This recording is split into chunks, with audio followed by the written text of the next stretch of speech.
equipo, bienvenidos a Sesiones de Autor. En este caso tenemos el gustazo de hablar con Nacho Ordóñez. Bienvenido, Nacho, a Sesiones de Autor. ¿Qué tal? Buenas, buenas. Muy bien, bueno, Nacho es Product Manager en Globant, una empresa de tecnología muy grande a nivel mundial que lleva proyectos importantísimos a nivel global, y lo tenemos acá justamente para que nos cuente cómo ha sido toda su experiencia profesional, cómo ha sido todo su recorrido. Queremos saber cómo ha sido posible que una persona como ustedes, como yo, como él, ha llegado a lograr lo que ha logrado hasta este momento en su carrera profesional. Entonces, Nacho, ¿cómo llegaste hasta aquí? Bueno, nada, primero, gracias por la invitación. Me encanta lo que están haciendo, así que bueno, encantado de colaborar. Bueno, ¿cómo llegué hasta acá? Vamos bastante para atrás en mi vida, ¿no?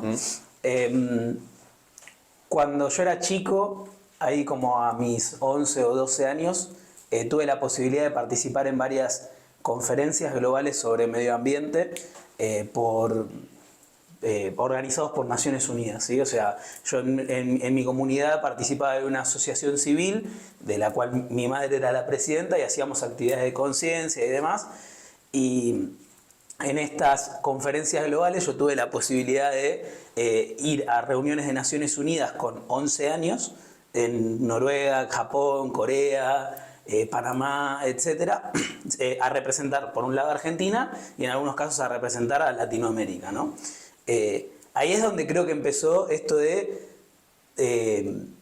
pensar el mundo de otra forma, ¿no? O sea, de entender el mundo más allá de las barreras que hay en mi país, por así decirlo, ¿no? Incluso de las fronteras, ¿no? O sea, claro, entender que hay más cosas fuera de los límites que Argentina te ha marcado. Claro, y más allá de los límites es entender que otra gente en el mundo piensa distinto, que otra gente en el mundo tiene una cultura distinta y demás. Entonces creo que eso fue como la primera herramienta que yo tuve para llegar a estar hoy en una carrera que es principalmente global, ¿no? O sea, hoy en día en nuestro equipo, digamos, hay gente de todas las regiones. Globant es una compañía que tiene oficinas por 30, 40 países del mundo y demás. Entonces estamos muy acostumbrados a trabajar de forma global, con distintas culturas, a abrazar el poder que te da esa diversidad de puntos de vista y de culturas y demás, hace que vos puedas construir productos de mucho mayor calidad, por así decirlo, ¿no? Ahí, bueno, digamos, si seguimos un poco hacia adelante en mi carrera, yo trabajé, primero empecé trabajando lo típico, camarero, haciendo encuestas para políticos y demás, como cuando tenía unos 16 años, que eso ya de por sí te va dando una experiencia en la calle, que si bien hoy no la uso para el día a día en mi trabajo, es algo que me dio un montón de soft skill, ¿no? O sea, de ser camarero y tener que levantar las cosas de la gente, trabajar hasta tarde y demás, no era una cuestión de necesidad, realmente no necesitaba trabajar, sin embargo tenía como un impulso hacia ser independiente y demás, que creo que también forma parte de mi personalidad hoy en día, ¿no? Y después ya sí, digamos, ya a los 18 años empiezo a estudiar marketing y consigo un trabajo en una empresa de real estate bastante grande de Argentina, que cotiza en bolsa de Nueva York y demás. Digo, ya estamos hablando de un trabajo un poco más formal y relativamente rápido. Al principio fue como muy un primer trabajo, ¿no? Yo auditaba ventas, veía que los locales facturen y ya está. Y relativamente rápido se me da la posibilidad de entrar en el área de marketing, que para mí era excelente. Yo estaba en el segundo año de la carrera y trabajar de lo que estudiaba fue como un acelerador muy fuerte de la carrera, ¿no? Desde ese entonces yo ya tenía roce con la realidad del mercado, ¿no? Y te trasladas la teoría a la vida real en un segundo. También te pasa que diferencias la teoría de la vida real, ¿no? O sea, al principio vos salís de la universidad diciendo, voy a hacer inversiones de CAPEX y evaluando no sé qué, y en la realidad los primeros trabajos son trabajos súper operativos, digamos, ¿no? Entonces, ¿cómo podías a ese trabajo operativo dotarlo de una visión más estratégica que te da la carrera universitaria y demás? Empezar a hacer ese balance fue súper importante. Y bueno, en esta experiencia en marketing se forma un área de transformación digital en la empresa y yo empiezo a trabajar como muy seguido con ellos, ¿no? Los proyectos de marketing de transformación digital, yo era como focal point o Sí. nada, trabajaba muy seguido con ellos. Y de pronto en un momento me invitan a pasar a ese equipo, entonces yo dejo de mirar solamente proyectos de marketing para mirar proyectos de toda la organización. Esto fue hace unos 6 años, digamos, y después de un tiempo me empecé a chocar con algunas cuestiones culturales en esa transformación digital que son desafíos súper interesantes, pero yo en el momento que estaba de mi carrera lo que necesitaba era acelerarme a mí y posicionarme a mí en transformación digital. Entonces es donde me voy a Globant, que entendiendo hay un referente mundial de transformación digital en donde yo puedo realmente potenciarme en ese sentido, ¿no? Y bueno, ahí entro a Globant, empiezo a trabajar para una empresa o sea, Globant es una consultora que la gran mayoría de sus negocios vienen por clientes que quieren transitar una transformación digital y contratan a Globant como consultores. Entonces, nada, yo trabajé con empresas de servicios profesionales, de energía, de banco, de QSR, y ahora estoy trabajando en deporte. Todo ese abanico era un poco lo que yo buscaba en ese momento, ¿no? Yo tenía 21 años y quería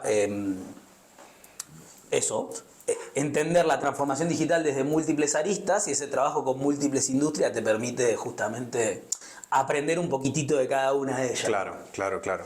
Y ahora, Nacho, quiero hacer un punto de zoom en algo muy importante que mencionaste cuando estabas haciendo el estudio o estabas cursando tus estudios de marketing y te fuiste directamente a trabajar en el campo, todo ese tema de marketing, que tú tenías una expectativa respecto de lo que veías en la universidad y luego te das el choque de realidad.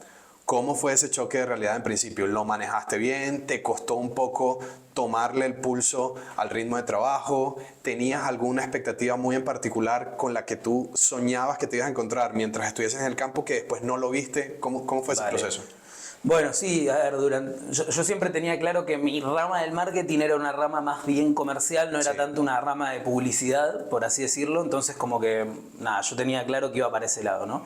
Pero bueno, cuando empiezo a trabajar en marketing, trabajaba en servicios de marketing, o sea, hacía pago a proveedores, gestión de contratos, conciliaciones de cuentas con medios, o sea, todas cuestiones muy administrativas, ¿no? Pero me ponía en la mesa cuando se daban ciertas discusiones que para mí eran relevantes, ¿no? Teníamos reunión de equipo semanal y estaba la gente de marketing digital, la gente de marketing comercial, la gente de publicidad, y yo estaba ahí viendo lo que pasaba en la realidad, ¿no? Y ahí es donde, bueno, de pronto, de a poco, levantar la mano, che, a mí se me ocurre tal cosa, tal otra y demás. Entonces yo después de más o menos un año trabajando en servicio de marketing, paso a trabajar en marketing comercial, que era realmente lo que yo quería, ¿no? Claro. Entonces ahí tenía como este doble rol, un poco trabajar en proyectos de transformación digital y otro poco trabajar en relacionamiento con clientes, desarrollo de clientes y demás. Nosotros teníamos un fondo de publicidad que teníamos que usar con esos locatarios, entonces, porque esto era una empresa de real estate, ¿no? Entonces, esos locatarios tenían su propia estrategia, nosotros con los shopping centers teníamos nuestra propia estrategia, y un poco ir alineando eso en términos de uso de esos presupuestos, de activaciones, partnership, etcétera, era un poco lo que más me interesaba, y bueno, relativamente rápido, por suerte, me pude poner ahí, ¿no? Fenomenal, fenomenal. Y ahora, si tuvieses que hacerle una recomendación a alguien que está en este momento, en esa misma etapa en la que estabas tú, un día antes de empezar a trabajar en la empresa de servicios de marketing o haciendo estas tareas que eran como un poco más administrativas, tienes a alguien que está en esa etapa de la carrera, va a salir mañana, ¿cuál es el consejo que le darías a esa persona hoy para que vaya con la mejor apertura de mente posible respecto a lo que se va a encontrar? Lo primero es lo que decía un poco recién, ¿no? Que en la universidad te va a dar herramientas, pero que en el mundo real esas herramientas son generalmente cosas que usás de forma más esporádica. Entonces, no precipitarse a ello, digamos, sino entenderlo como herramientas. Por otro lado, algo que creo que es lo más importante, de lo que yo hubiese hecho distinto, es, en vez de entrar en una Big Corpo, hubiese entrado en una startup, ¿sí? O sea, creo que entrar en una startup te da la capacidad. Es un MBA acelerado, mezclado con agilismo, con un montón de otras cosas que realmente la B Corpo no deja de ser. Ya está sumergido en un aparato burocrático. Digamos, burocracia en la buena palabra, ¿no? O sea, es un negocio que ya es rentable y lo que está buscando es maximizar esa rentabilidad. Una startup que está buscando esa rentabilidad, la adaptabilidad que tenés que tener y la sensibilidad en el mercado es totalmente otra. Cuando entras en un mundo corporativo, entras necesariamente en un juego político, en un juego en el que... Con burocracias y procedimientos estándar que hay que... Exactamente. Sí. Y esos procedimientos están hechos para justamente que la empresa gane dinero de forma consistente. Yo tenía un profesor que decía, yo no quiero que me hagan una operación de apéndice creativo, quiero que me hagan una operación de apéndice burocrática, que ya funcionó 50.000 millones de veces, por así decirlo. Bueno, pasa un poco eso en las empresas. Y esa burocracia, digamos, mal que mal, termina haciéndote a vos entender el mundo de otra manera, ¿no? O sea, claro, y es que al final, incluso las startups, cualquier startup que tenga una visión de largo plazo, espera en algún momento convertirse en una empresa que tenga ese tipo de procedimientos implementados. Evidentemente tenemos una etapa de transición donde estamos probando un producto, tenemos el caos de la dinámica natural, pero la idea es que vayamos organizando las cosas, vayamos creciendo organizativamente y que eventualmente podamos ser una burocracia de ese estilo, evidentemente sin tapar y cortar los procesos de innovación, pero que haya ese tipo de procesos, ¿no? Y en las startups lo que te pasa, a diferencia de estas empresas, es que hay una apuesta de riesgo-rentabilidad, por así decirlo, más alta. O sea, el riesgo de trabajar en una startup es más alto que el de trabajar en una B Corpo, por así decirlo. La estabilidad de una B Corpo es diferente. Sin embargo, obviamente, conforme la startup crece, si vos estabas ahí al principio, formaste parte de la iteración hasta encontrar el product market fit y demás, vos creces con la startup, ¿no? Y de pronto lo que aprendiste o lo que ganaste en 2-3 años de iteración, product market fit, escalar mercados internacionales y demás, es muchísimo más que lo que ganaste en 3 años en una Big Corpo. ¿Qué pasa? Lógicamente hay momentos de la vida para tomar esos riesgos, ¿no? Y definitivamente el comienzo de la carrera es un momento para tomar riesgos, digamos. Cuando ya tenés hijos, tenés una casa, qué sé yo, es como, bueno, quizás de pronto tenés un impulso aventurero, pero de pronto podés no valorarlo, podés valorar más otras cosas. Ya tienes que meter otras cosas dentro de la ecuación, es decir, puedes igual asumir el riesgo, pero tienes que entender cuál es la cuota que te asume el hecho de tu situación actual. Y probablemente si vos arrancaste con una apuesta de riesgo, digamos, lógicamente te puede ir mal, pero si te va bien, tu rentabilidad es más alta. Entonces, cuando tengas los hijos y demás, vos ya vas a haber venido con un mindset que es distinto. Vas a haber venido con el mindset de chocarte con el mundo de frente, por así decirlo, y seguir de pie, digamos.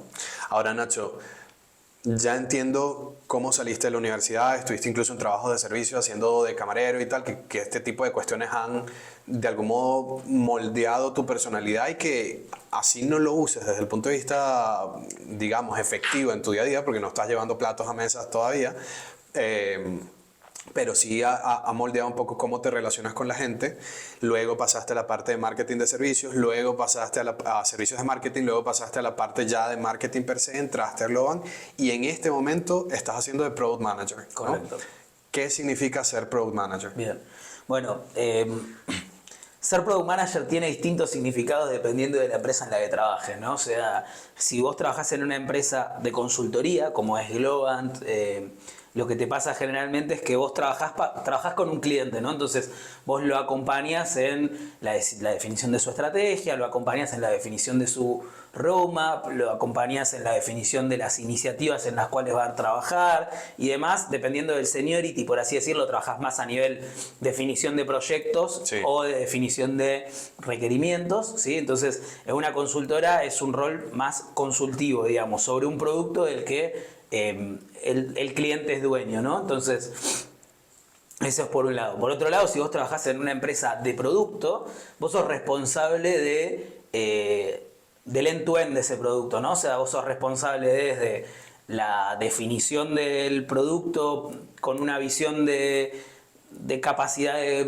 ganar en el mercado, es decir, de tener una estrategia sólida, sustentable y demás, hasta la ejecución del mismo y después el go-to-market, o sea, salir a vender eso y demás. Vos terminás siendo generalmente hasta responsable del P&L, ¿no? Obviamente hay equipos de ventas, dependiendo de la empresa, ¿no? También hay empresas que se llaman Product-Led Growth, que básicamente lo que hacen es, no es que te quedas fuera, no es que deja fuera a los equipos de ventas, sino que lo que dice es el principal driver para vender es el producto. Cuando en muchas organizaciones que son sales-led growth, lo que te pasa es que tu producto es lo que vendés, ¿no? Es, vendí esto a este cliente, ok, entonces vamos a hacer esto en el producto. En otras es todo lo contrario, es tengo este producto, entonces los clientes vienen hacia mí, digamos. Tienen estrategias distintas, ¿no? O sea, uno va más por una estrategia de viralización y demás, pero al final del día, cuando vos sos product manager en una empresa de producto, tenés un ownership end-to-end, ¿no? O sea, mucho más allá de simplemente la gestión del proyecto, claro, sino que tenés que construir un negocio atrás claro, de ese producto, ¿no? Customer success, equipos de venta, definición de métricas de performance de venta, de customer success, operaciones, dependiendo de cuál sea el producto y demás, tenés un abanico un poco más grande en eso. Claro. Entonces ahora con todo esto que me estás diciendo, evidentemente el product management abarca una cantidad infinita bueno, casi infinita de roles y de operaciones dentro de las empresas. Eso evidentemente involucra equipos de trabajo, donde tú como Product Manager tienes que chequear y garantizar que efectivamente cada área está cumpliendo lo que tiene que cumplir. ¿Qué es lo más complicado de ser Product Manager cuando tienes tanto abanico de cosas por cubrir?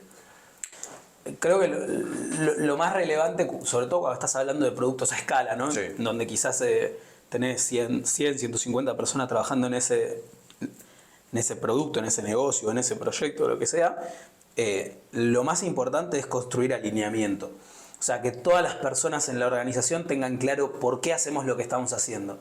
Si todas las personas tienen claro por qué estamos haciendo lo que estamos haciendo y después le das la cantidad justa de empoderamiento, van a poder tomar decisiones correctas porque entienden cuál es el objetivo. Lo más complicado es construir ese alineamiento, ¿sí? Sobre todo, cuanta más cantidad de gente hay, con más perfiles, con más seniority y demás, uno tampoco quiere que esto sea una dictadura, es decir, esta es la visión y se acabó. Y porque muchas veces el experto, que es el que está ejecutando, es el que tiene que levantar la mano y decir, epa, esto no deberíamos hacerlo así, ¿no? Correcto, correcto. Entonces, diría que lo más complejo es construir alineamiento, pero con alineamiento, contexto, o sea, a la hora de tomar decisiones vos lo que tenés que entender es por qué estás haciendo lo que estás haciendo, necesitas un cierto contexto para poder, de pronto te va a pasar que tenés dos piezas de trabajo, ¿no? Tenés dos requerimientos que tenés que hacer, los dos encajan con la visión, pero definitivamente los recursos son finitos, entonces tenés que decidir si haces este o si haces este, ¿no?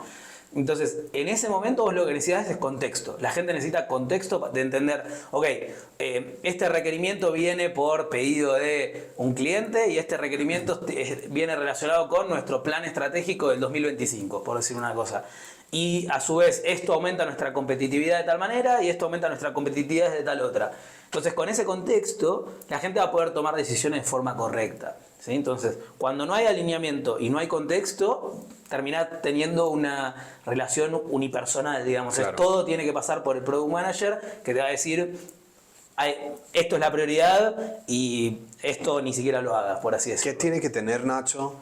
Claro, porque estamos hablando de todos los ámbitos que abarcan el desarrollo de producto, independientemente de cuál sea la visión de producto. Si es desde la parte consultiva, pues bueno, tiene un enfoque. Si es de la parte de que tú eres el dueño del producto y eres el encargado de definir el valor de ese producto, llevar el proceso end-to-end, como decías tú, la estrategia de go-to-market, etcétera, pues entendiendo todo eso y entendiendo que tiene que haber mucha gente involucrada y que, como dices, esa gente tiene que estar alineada, ¿qué es lo que tiene que tener el equipo ideal al que tú estés liderando en el desarrollo de un proyecto, independientemente del proyecto? Es decir, y te estoy hablando de soft skills y de hard skills también. ¿Qué debes saber desde el punto de vista técnico alguien que quiera hoy trabajar en un equipo de desarrollo de producto? Y desde el punto de vista de habilidades blandas, por supuesto. A ver, los equipos de productos, y me voy a orientar a productos de software, ¿no? O sea, obviamente hay diferencias con productos de hardware, productos consumibles y demás, ¿no? Pero en productos de software los equipos tienen típicamente equipos de desarrollo que tienen muchas más necesidades técnicas, digamos, ellos necesitan saber programar en el lenguaje en el que estás programando, o necesitan saber utilizar la herramienta de cloud que estés utilizando y demás, ¿sí? Ese equipo es el equipo que ejecuta y que realmente construye al final lo que los equipos de producto definen, ¿no? Después tenés equipos de diseño, por ejemplo, que también tienen mucha más necesidad de conocimiento hard, digamos, porque tienen que saber patrones de diseño, tienen que saber psicología gestáltica, tienen que saber utilizar las herramientas de diseño, Figma, Adobe, lo que sea, digamos. Después tenés equipos de testing, que también son equipos más bien técnicos, o sea, tienen que saber frameworks de automatización en caso de testeos automatizados, tienen que saber teoría de testing para los casos de los testeos manuales, la utilización de diversas herramientas para simular operaciones, etc. Después tenés equipos de CloudOps, por así decirlo, que también son equipos más bien técnicos, ¿sí? Y después tenés equipos más generalistas, ¿no? Por ejemplo, los equipos de gestión de proyectos, como los project managers o cosas por el estilo, son roles más bien generalistas, entonces hay una cuota más de soft skills, digamos, porque tenés que hacer gestión de diversos actores que vos necesitas que encajen entre sí para poder cumplir con una planificación y demás. Hay una parte de hard skills, digamos, en temas de números, de saber agilidad, saber herramientas de gestión de proyecto y demás. Y después están los equipos de producto, ¿no? Los equipos de producto también son roles más bien generalistas, son roles que no necesariamente tienen que saber de tecnología. Yo soy de marketing, digamos, como habíamos hablado, no tengo ni idea cómo se programa un código, pero por ejemplo, si leo un contrato de una API, lo puedo entender, vale, digamos, ¿no? Pero no es necesario, o sea, después tenés que entender medianamente cuestiones de negocio, ¿sí? O sea, en las cuales entender cuál es el impacto del producto que estás haciendo, si querés construir más revenue, si querés apuntar a un negocio de margen, a un negocio de volumen, entender cuántos clientes puedes llegar a tener, entender la dimensión del revenue potencial te va a permitir entender también cuánto podés invertir en tu producto o cuánto podés pedir invertir en tu producto, porque a veces no sos vos claro, el único que define. Los recursos te lo tienen que aprobar y vos tenés que salir a justificar eso. Tenés que decir, hacer esta funcionalidad me va a aumentar mi competitividad en este punto y por ende voy a poder aumentar mis ingresos en este punto y el business case me cierra, ¿no? Claro. O sea, dependiendo en dónde estés, ese business case lo vas a hacer vos o lo va a hacer un equipo de finanzas, un equipo de consultoría estratégica y demás, ¿no? Y después, bueno, tenés que entender cuestiones de diseño. O sea, al final del día, el típico, los tres circulitos que está por todos lados, en el que producto articula a tecnología, negocio y al usuario. Entonces tenés que saber, poder hablar con usuarios, lo más importante, y esto no lo dije, pero es lo más importante, ¿no? Es la gente de producto tiene que hablar con los usuarios, tiene que estar todo... Es la voz de los usuarios en la... En la mesa de definición, o sea, claro, proyecto. Claro. Entonces, y poder articular esas tres cosas no es fácil, porque a veces una decisión que tiene un buen impacto en el usuario tiene un mal impacto en el negocio, o tiene un buen impacto en la tecnología, pero que hace que sea que para el usuario eso tenga una barrera de entrada. Una barrera de entrada, por sí. ejemplo, ¿no? Entonces, poder balancear esas cosas es como lo más complejo. Y a nivel soft skills, creo que lo más importante es ser un buen comunicador, porque como decía, desde producto lo que tenemos que hacer es articular la visión todo el tiempo y para distintas personas. A veces tenés que articular la visión para un C-level, entonces lo tenés que hablar de una manera. Tenés que articularla para un cliente, entonces la articulás de otra manera. Tenés que venderle esta visión a la gente del equipo, entonces la tenés que vender de otra manera. Entonces esa capacidad de comunicar es relevante. Después creo que es relevante tener gestión de tiempo, ¿no? O sea, te termina pasando que al ser un rol generalista te pasa, digamos, que tenés un problema de de delivery en el proyecto, o tenés un problema de attrition de una persona del equipo, o sea, o tenés un problema financiero de que el presupuesto no te alcanza con... Entonces, terminás teniendo problemas de lo más divergentes. Entonces, saber priorizar y demás es de lo más importante.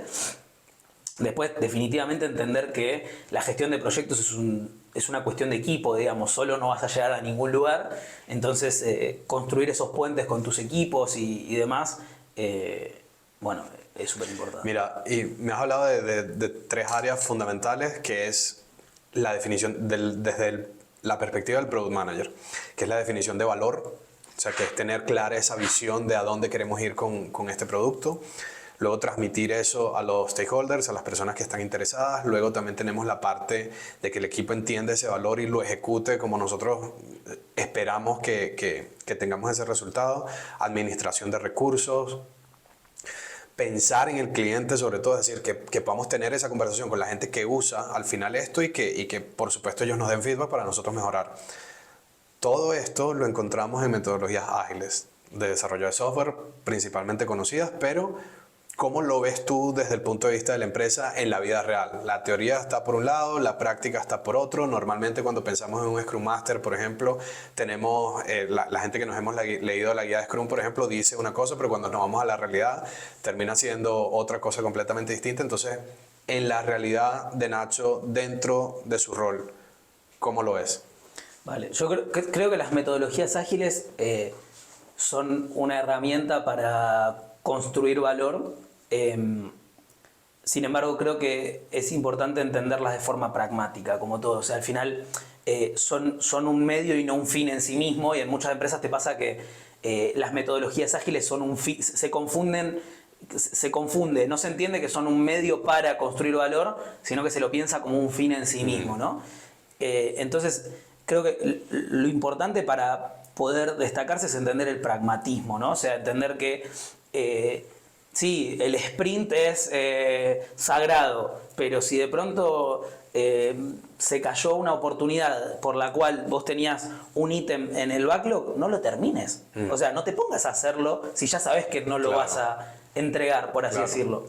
Ese tipo de cosas son cosas con las que te vas chocando todo el tiempo, ¿no? O sea, hay gente que, entendiblemente, su único, no su único, pero su objetivo principal es garantizar el funcionamiento de la metodología en un equipo diverso y grande, pero claro, eso tiene que estar al servicio del negocio, digamos, ¿no? O sea, en un balance sheet nosotros no vamos a poner que somos 100%, que completamos el 100% de nuestros story points, entonces la acción se va a ir para arriba, por así decirlo. Eso es. Básicamente, entonces creo que definitivamente creo que es el mejor mecanismo para construir software, pero definitivamente creo que hay que entender que está al servicio del negocio, digamos, y eso, bueno... Y eso es fundamental. Eso mismo que tú acabas de decir, de entender que las metodologías ágiles no son un fin en sí mismo, son una herramienta para la construcción de productos y la construcción de valor en este caso. Eso lo hemos repetido muchísimas veces en distintos foros en los que hemos estado. Entonces es efectivamente así. El hecho o lo que termina ocurriendo es que usamos las métricas incorrectas, que terminamos midiendo las cosas que no importa medir. Story Points es una medida referencial para los equipos, pero no una medida de valor per se. Entonces, ¿el cliente está satisfecho con el producto? Sí. ¿Y mi equipo trabaja de forma ágil? Pues perfecto, entonces ágil me sirve. Pero es porque mi cliente está satisfecho con el producto, no porque esté escribiendo historias de usuario y puntos de historia y todo este asunto.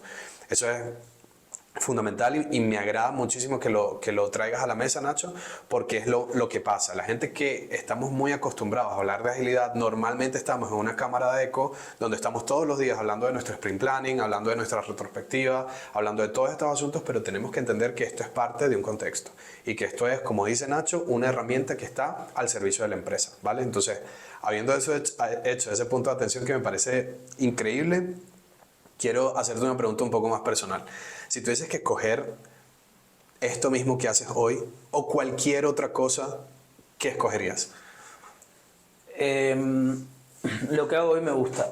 ¿Sí? Lo que hago hoy me gusta. Es decir, ¿te sientes satisfecho con lo que haces hasta este momento? A ver, creo que es relevante pensarlo, ¿no? Claro. O sea, hay, como con todo, hay días buenos y días malos, ¿no? O sea, creo que lo importante es, bueno, al menos desde mi forma de ver el mundo en general, es trazar una línea de decir, ok, si sigo por acá durante los próximos 5, 6, 10 años, lo que sea, voy a estar más feliz o voy a estar más triste, por así decirlo. Porque entender que hoy estoy bien o hoy estoy mal, al final, si ves ese gráfico es así. Claro. ¿No? En cambio, si vos ves el gráfico medido en años, de pronto si vos ves que es así, estás en el lugar correcto. Si vos ves que es así, bueno, más o menos, a menos que hoy seas el tipo más feliz del mundo, ¿no? Claro. Y si ves que está así, bueno, salí de ahí, ¿no? O sea, claro. Entonces creo que eso es importante, es abstraerse un poco del día a día. Sí, relativizar. Y sí, entender. O sea, hoy estoy contento, estoy en el lugar en el que quiero estar.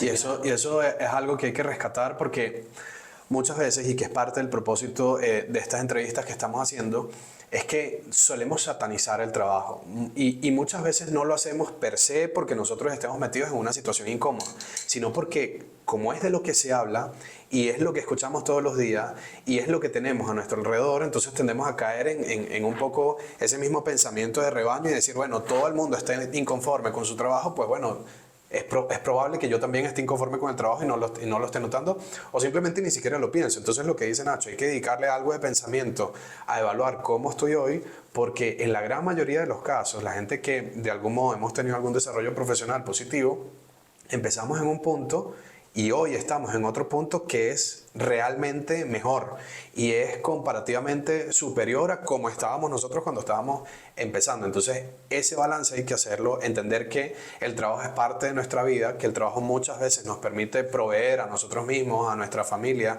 y darnos esa satisfacción personal de que somos capaces de hacer cosas bien, ¿no? Entonces yo creo que eso es muy importante rescatarlo, e igual que el punto de la agilidad, me encanta que lo pongas sobre la mesa. Sí, y a ver, es importante entender que con trazar cómo queremos estar en 5 años no alcanza. Digo, la excelencia es un hábito al final del día, es un acto repetitivo que necesitas hacer todos los días, por así decirlo. Entonces, si todos los días vos estás un poquitito mejor, digamos, el efecto compuesto de eso es exponencial, por así decirlo, ¿no? Entonces, es importante entender que está bien planificar, pero también está bien entender que hay que hacer algo para que ese futuro sea posible. Es parte de un proceso, ¿no? O sea, es parte de un proceso. Ahora, Nacho, si tuvieses que... No si tuvieses que, mejor dicho, si te despiertas mañana y no tienes absolutamente nada, no tienes dinero, no tienes contactos que te puedan ayudar a escalar posiciones, no tienes trabajo, en Globant te dijeron, mira, no vengas más, solo tienes lo que sabes hoy. ¿Cómo haces ese día? Bueno, creo que por un lado lo pintás como que es algo malo, pero por un lado puede ser algo bueno, ¿no? O sea, creo que al final del día todos los que tenemos un sueldo a fin de mes nos volvemos un poco adictos a eso y te genera tensión imaginarte no tenerlo el mes que viene, ¿no? Es una adicción, digamos, ¿no?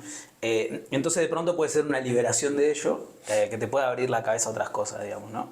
Pero creo que lo importante es, hoy el mundo está en nuestras manos, con las redes sociales, con el alcance que podemos llegar a generar con ellas y demás. Entonces creo que lo importante es posicionarte con la gente. Empezaría a hacer cold emails por Twitter a, por ejemplo, fondos de inversión. ¿Qué haría?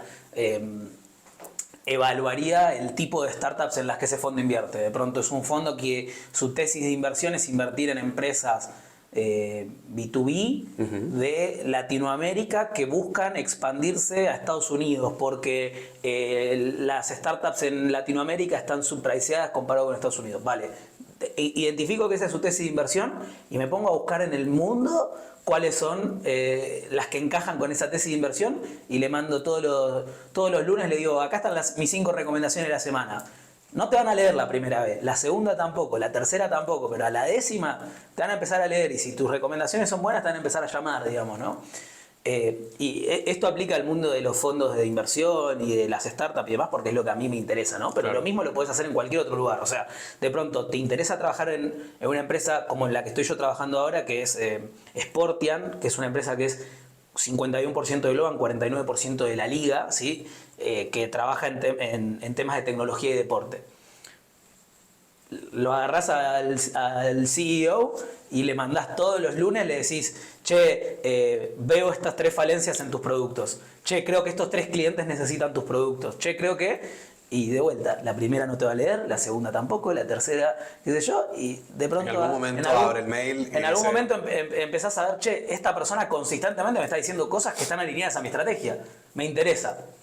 Entonces creo que esa es la forma, digamos. Hoy en día te pones en LinkedIn, en Twitter, en lo que sea, y conseguís a los contactos de la gente y después perder el miedo. Fenomenal. Nacho, una última recomendación que le podamos dar a la gente de nuestro patio, de Latinoamérica, que muchas veces no tenemos el contenido necesario para desarrollar las habilidades específicas que nosotros necesitamos. Tenemos mucho contenido en inglés, tenemos mucho contenido en otros lados del mundo, pero muchas veces de nosotros mismos hacia nosotros mismos fallamos un poco en tratar de transmitir estos mensajes que al final nos ayudan a todos. ¿Cuál es esa recomendación que le hacemos a nuestra gente?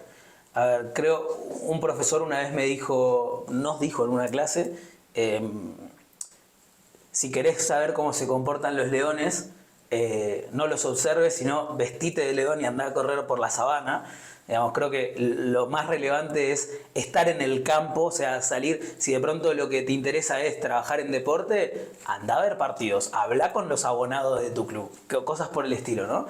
Eso creo que es una de las cosas más relevantes. La otra creo que está subestimado la importancia de la curiosidad como un soft skill. Hoy en día tenemos el mundo a nuestra disposición, o sea, cualquiera, ¿sí? O sea, bueno, me voy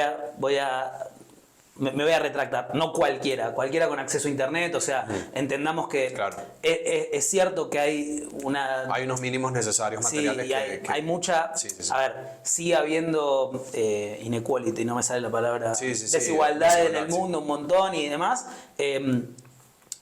Por suerte cada vez son más accesibles esos recursos, ¿no? Antes, para tener una computadora hace 30 años tenías que estar en millonario, una o sea, familia sí. adinerada. Hoy, con un teléfono de $30 ya tenés un acceso a Algo internet, resuelve, sí. digamos, ¿no? Entonces es mirar el mundo, leer las noticias todos los días, del sector que les interese. Yo leo TechCrunch todos los días, ¿no? O sea, no leo New York Times o El País. No me interesan tanto las noticias de actualidad, me interesa más la de tecnología, ¿no?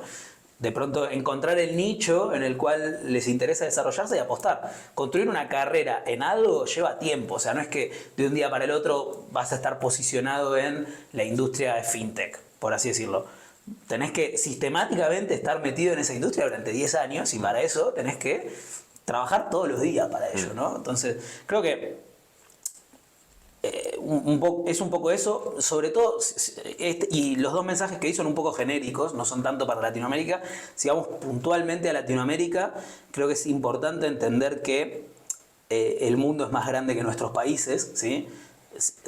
A menos que vos seas Estados Unidos, China, India y Europa, si se quiere, no te alcanza para tener un negocio con el mercado local, Sí, por así decirlo, ¿no? Entonces, por eso en Latinoamérica tenemos tantos casos de éxito. Digamos, por eso en Latinoamérica hay tanta innovación comparativamente con Europa, por ejemplo, porque en Latinoamérica cada cosa que vos haces genera un impacto muchísimo Muy grande, más grande, sí, ¿no? sí. O sea, fijémonos cuál es la evaluación de Nubank, por así decirlo. Claro. Es probablemente comparable con la evaluación de, no sé, estoy pensando porque ahora Nubank está muy alta, pero Sí. digamos que Banco Santander, por decir una cosa, Cuidado y si no muy lejos, exacto. Sí.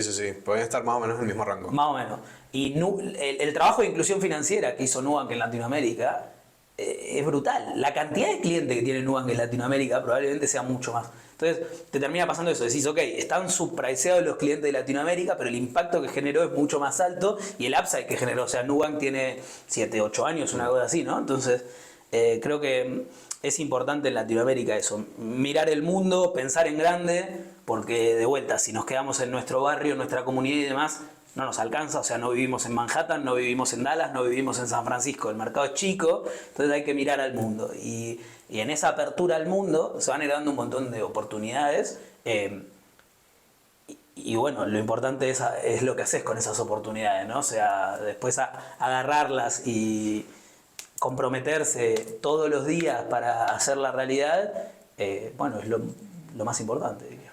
Y para traer a la mesa y cerrar con esto que acabas de decir, la frase de un filósofo americano economista que a mí me gusta mucho, Thomas Sowell: equiparnos con habilidades por las que el mercado esté dispuesto a pagar. Equiparnos con habilidades por las que el mercado esté dispuesto a pagar. Eso, mirar al mundo y trabajar todos los días por lo que nos interesa, yo creo que es una clave fundamental para que nuestra gente salga adelante. Muchísimas gracias, Nacho, por aceptar la invitación, y la entrevista estaba increíble. Por la invitación, muy contento. Muchísimas gracias. Y muchísimas gracias a ustedes por ver la entrevista. Nos vemos en un siguiente episodio de Sesiones de Autor. Chao. Muchas gracias.